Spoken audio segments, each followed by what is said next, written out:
Alabama. Crimson Yeah. Tide continue to roll. Your my favorite friend. team, man. Oh, this I will say it right now, and I'm riding this pine for the rest of the year. Alabama's my national champion pick. Ty Simpson's my Heisman pick. This is what I got.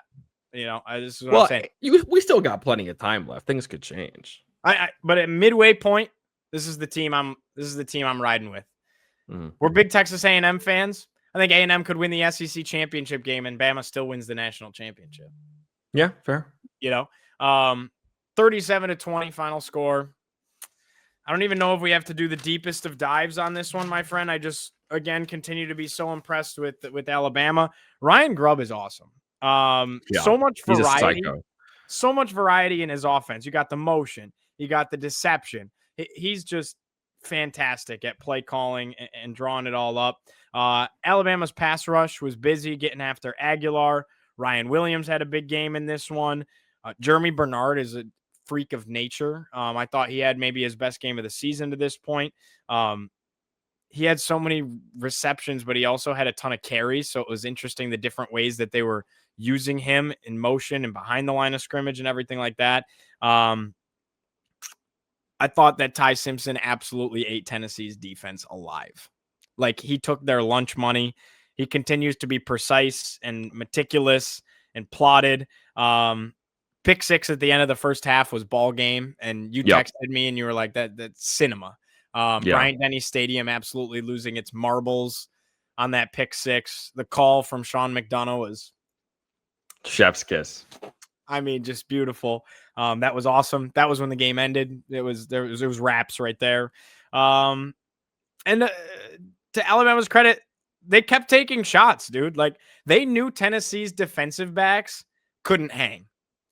There were like 4 pass interference calls in the third and fourth quarter, and Bama's leading by like 17. And they just knew Tennessee's DBs could not hang with that receiving room. So Simpson's just throwing up these deep balls, and they're getting all these PI calls. Like, I just thought it was a hang 'em type of a game for Alabama's offense in particular. Like, I don't know what I expected, but I smashed 9.5 for Alabama, and that paid off because they won the game by 17. I think they're going to win the national championship. I also don't think Tennessee's all that good, but still.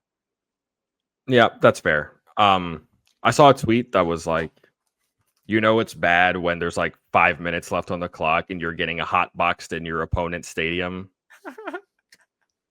That's pretty much the analysis for Tennessee. For me, the game ended on the pick six. You could have called it there. Changed everything. So, like, really, what more needs to be said? Honestly, for me, Bama's offense kind of speaks for itself. I think that their defense is starting to play at a really high level. We knew that their offense was very talented, but their defense, we take it back to the Florida State game. We were questioning their effort. We were questioning the coaching. We were questioning the talent even. That feels like a distant memory. The offense has always been so good. The defense now is proving that they can be timely, that they can be dominant even against Georgia, against Tennessee, 2 offenses that scored 40 against each other. Bama steps up and makes play after play after play. Again, you could have called the game with the pick six. I texted you. I was like, this is both cinema and the game is now over. So like, with the Martin Scorsese. So I think that Bama, if I had to rank them right now, they'd probably be my number 2 team in the country. I give Indiana a ton of credit. But, and I hate to play this game, but if they played each other on a neutral site, Bama might be a 7-ish point favorite. You think so? Yeah, I do. I mean, there's so much more battle tested, but that's just what you get in the SEC. Yeah. I love everything they have going on. You always bring up the point about their receivers, and I will never agree on it, but like, again, all 3 of them just make plays. Oh, they make plays. Like, are we even sure Ryan Williams is the best of the 3? I don't know if he is. Like, and all 3 of, like, again, like Ohio State has the best top 2, But these guys are like 1A, 1B, 1C in their room. Honestly, Bernard's the one that stands out to me in terms of his technique and his ability. Then Horton is an absolute stud after the catch, and Williams is your do-it-all athletic maniac. So, They're so yeah, there's good. not much more that needs to be said here. I think Bama's very worthy of being back in the top 4 now, obviously. They're on a collision course with whoever for the SEC championship game, still undefeated. And like we thought the LSU game would be tough for them, but it's not going to be. We thought the Oklahoma game could be tough for them, but I don't know that it will be. Before the season, I had them losing at South Carolina. If that happens now, that's an absolute disaster. Yep. So, yeah, they're chilling, man. And Bama's fantastic, and DeBoer deserves a ton of credit, and Grubb is a psycho. And I'll give you this. I think they're the most fun team to watch in the country right now. They're so fun to watch. I agree. I 1000% agree with you there. Maybe Indiana, though.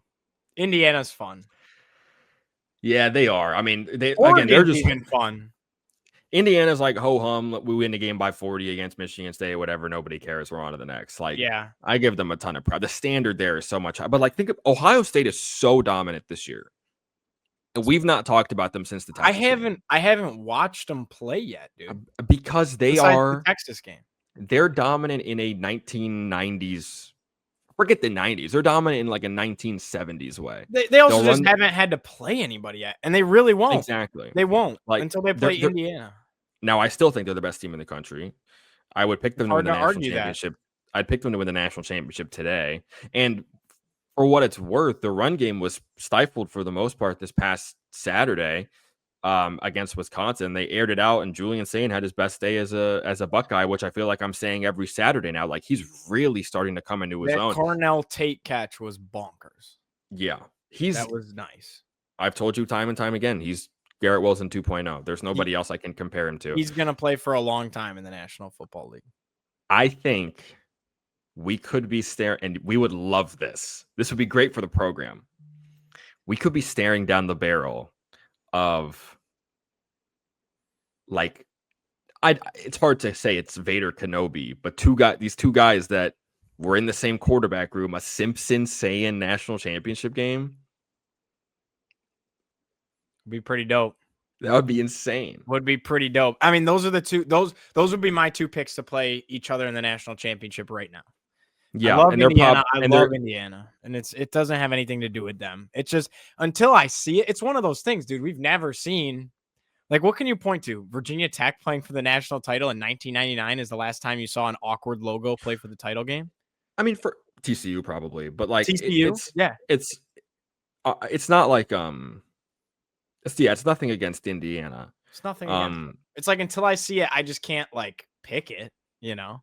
I mean, but we saw them go on the road and beat Oregon. That's worth a lot. I guess now the next step of seeing it is like winning a playoff game, which it's not. It has anybody nothing to do can with them do. Beating Oregon. It's more like when you think about the college football playoff and the national championship, and this is the beauty of the 12-team playoff. I'm going to stop you right there.